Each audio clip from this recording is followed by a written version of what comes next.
Jai Mata. Charanam Sharanam Ramambige. Charanam Sharanam Trayambage.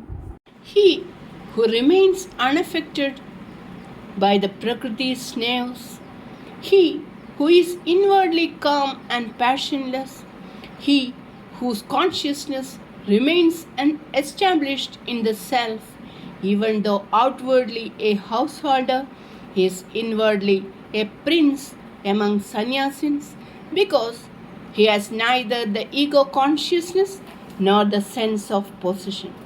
When you renounce the ego self, what does it matter to you if you remain in a palace or in a humble hut? If you are in a forest den or in the heart of a busy city? If you are in beatific contemplation or engaged in ceaseless actions? The ascetic who is habituated to the silence of the cave finds the noise of the world unbearable. But you children, remaining in the tempo of world's actions, should extract the silence of your deeper soul.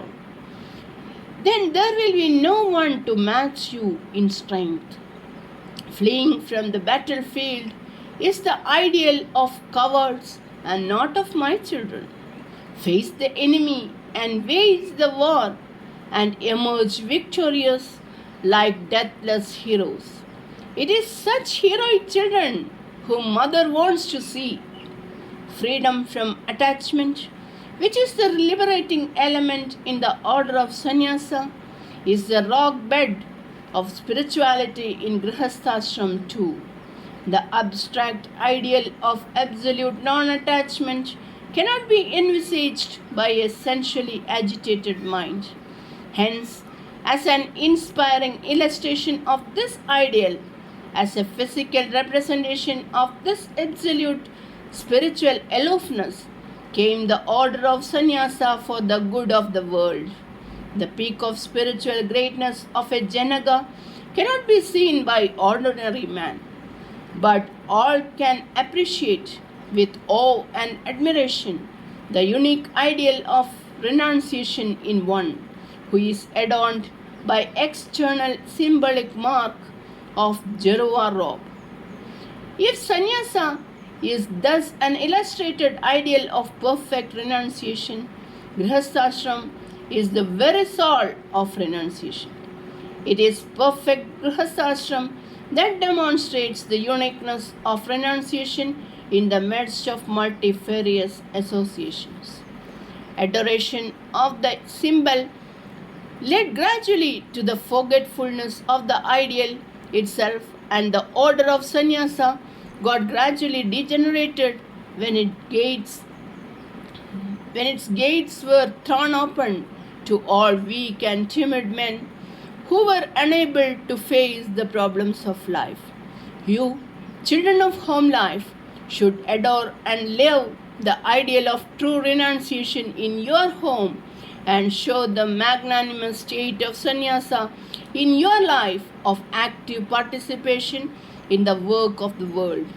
Grihasthashram comprises all aspects of social existence, and hence it can certainly become a world blessing spiritual order.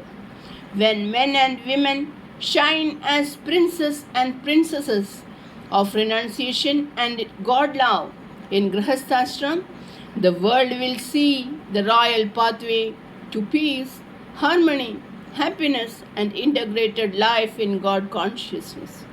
In any order of life, the mind can possess the power of dispassion and the spirit of renunciation and qualify itself for the highest realization.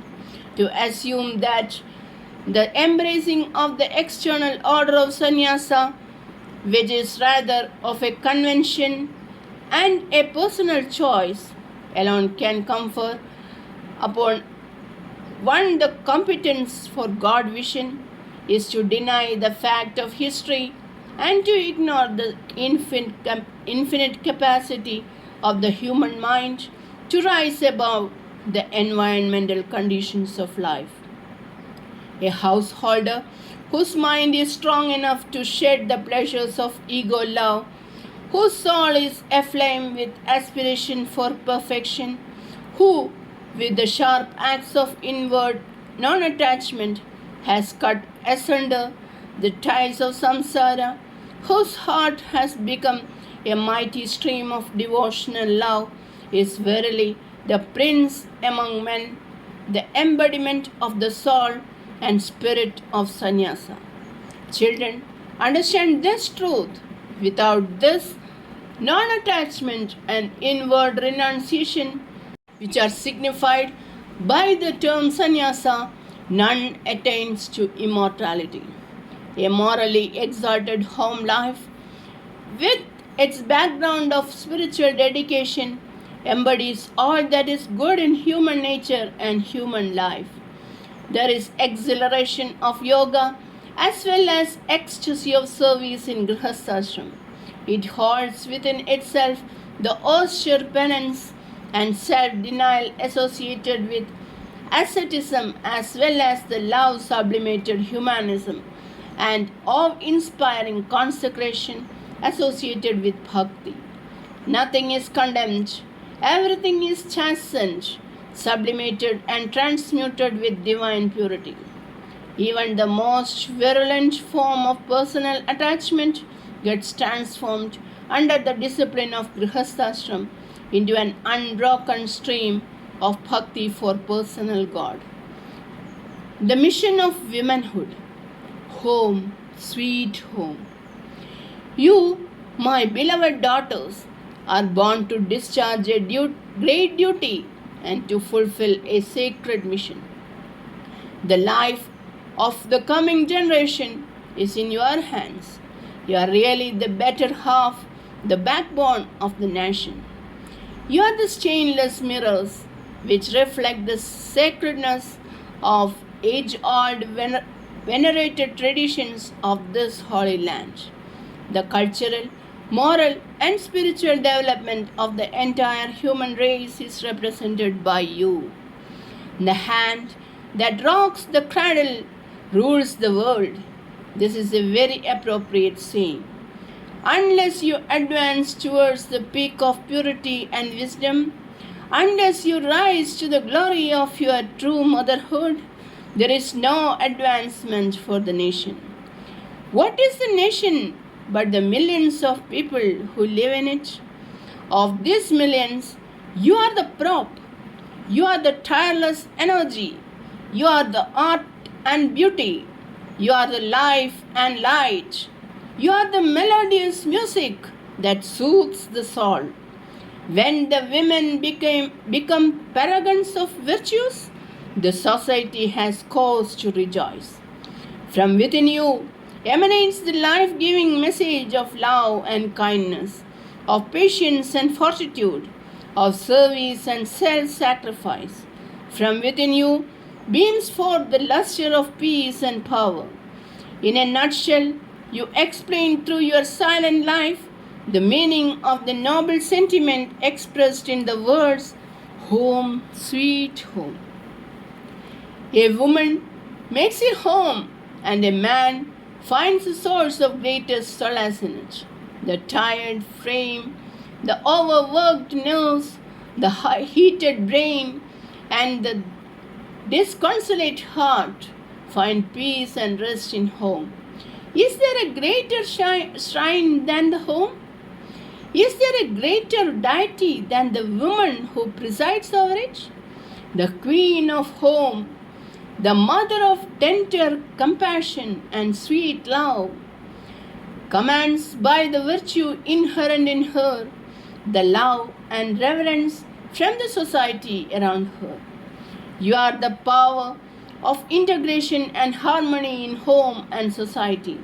If you lose your serenity and balance of mind, the heavenly beauty of home will be destroyed and it will become a hell of chaos and confusion. Where is such a husband who will not recover his equipoise and strength of spirit by seeing his wife's cheerful and peaceful face and by receiving her loving service? Destiny has placed you in the noblest order of life. You are the shining queens of home with wide responsibilities upon your shoulders. The efficient administration of home is your sacred duty. The home represents a miniature world, and in you is the power to rule this world. But do you know how you have to rule this world, the home? Not through power of authority, not through exercise of rights and privileges, but through the pure love of heart, through undisturbed peace of mind, through the clear vision of an egoless consciousness, should you rule your home.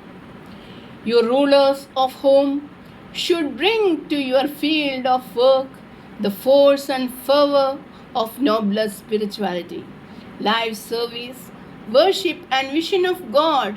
This should be the source of your joy in your heavenly home. The object of your worship is not the mute idol in a dark and distant shrine, but the very personification of effulgent divinity, your husband, who is living with you. He is your chosen deity. He is your divine master. He is the embodiment of your own dear self. Offer your worship and your fruitful devotions in home, enjoying the face-to-face vision of the personal God in form. With a serene mind and a smiling countenance, welcome your husband in your home as he returns home after the dreary toil of the day. Since your husband is the very deity of your worship, at the altar of whose service you have dedicated your life, you should have the bliss of divine vision when you see him. See divinity in him and feel your oneness with him. Please him with winning manners and comforting words. He might be returning from his office with a lot of worries over him. Now it is your duty to disburden his mind all the worries by the virtue of your angelic presence and loving behavior. You should create an atmosphere of profound peace in your home which will make him forget his worries and put his mind in a happy state of relaxation. All of you wish to enjoy the love and admiration of your husband. It is the secret desire of every woman that she should get credit, honor, and special love from her husband. Above all, she wishes to be regarded as indispensable in the house, because her motherly instinct reduces all men to the status of little children. Well, to get the honor and respect, the way is not through forceful persuasion or through attempts to establish one's right over another. Give your love and regards liberally, and you will command love and respect from all. Be humble before God Almighty, and the divine spark in you will shine in added glory. Service. Service is the only thing that ultimately counts in spiritual life. Instead of thinking that you have a right over your husband and children, think that you have duties towards them. To serve alone is your right. Let their service be looked upon as a privilege given to you by God. Rejoice in service, for it is the sure purifier which will enable you to secure the vision of your divine self.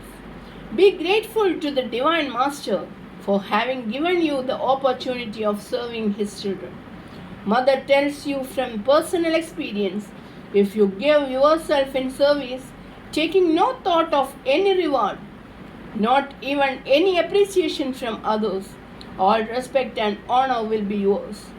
You will not be able to hold the flood of ecstasy that the selfless service brings to your mind. The power of holy love is incalculable. It is this power which expresses itself in the beauty and radiance of a selfless worker. My children, once you enjoy this pure ecstasy of service and love, You will bless the star under which you have been born. But how can you develop that holy love? A love that is purely impersonal, a love that seeks communion with the divine. How can you experience the thrill and ecstasy of service, which is absolutely devoid of self? Here comes the necessity of spiritual vision. Pure love is love for God only. You attain the purity of love when the object of your love becomes love itself. Then will you know that love itself is God. Love for perishable things of the world springs up from desire born of ignorance. It carries within its bosom the seed of bondage and misery. It is only in a heart bereft of passion that the fountain of holy love springs up. Such a heart is verily the spiritual abode of the divine, and hence it is universal. Allow not the dark and demonic passions to dwell in your heart. So long as you keep company with them, the divine love is beyond your experience. Hence, purify your heart by means of service and worship of God. Vain is the attempt of man to drive away the evil passions forcibly, because they are the bread of egoism. Dissolve the ego in the pure love of God. Develop the holy love through service and meditations. When love for God makes its appearance, you will find that the dark passions take to their heels of their own accord. You need not make a penance for banishing them. Become seekers of God love. Embark upon the holy pilgrimage from self to self abnegation, from passion to peace, and from attachment to the freedom and purity of holy love. Charanam Sharanam Ramambige, Charanam Sharanam Trayambage. Jai Mata.